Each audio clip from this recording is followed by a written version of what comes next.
Okay, Stuart Watson, Alex Jones here at Portman Road, where a game that was billed as must-win for the Blues has ended in defeat. Yeah, Well, that's a wrap. Sums it up, doesn't it? Not quite sure how they've managed to lose that game. They've had a taste of their own medicine, I guess, against the Saints, really. They've had a couple of late goals against the Saints in the last two meetings before this one. It's gone against them today. Go on, what's your opening thoughts?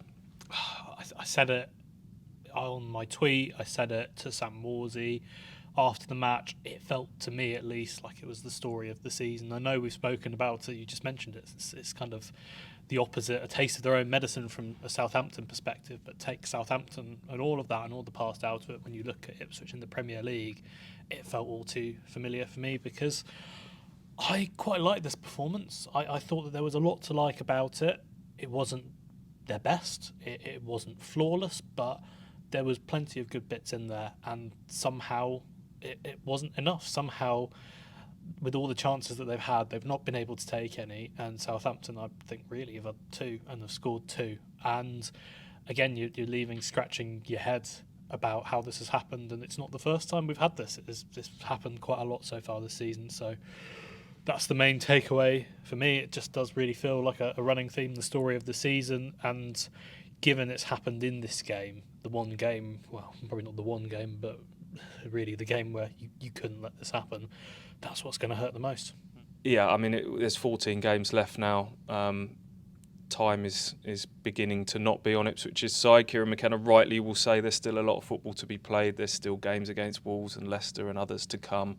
However, the home form we hoped was going to be the cornerstone, the key to Ipswich having a chance to stay up, and just not been able to get the results here. As you say, story of the season, how many games could we go through? Fulham, Villa, Man United, Bournemouth, Leicester, the list goes on, where Ipswich have been banging games. There's not been much in it, and in the Championship they turn those margins their way. They were able to bring on subs, they were able to get late goals, they were able to find a way to get those results over the line. In the Premier League, it's been a lot harder, and they've tipped the other way too often. So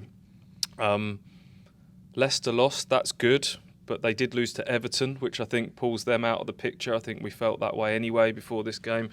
Bad news is, as we record this, Wolves are, and I'm just checking, still 1-0 up against Aston Villa, an hour played there. So by the time you watch this, you'll probably know what the scoreline has finished there. But yeah, this one stings. It does, and we have to keep looking forward and on what's to come.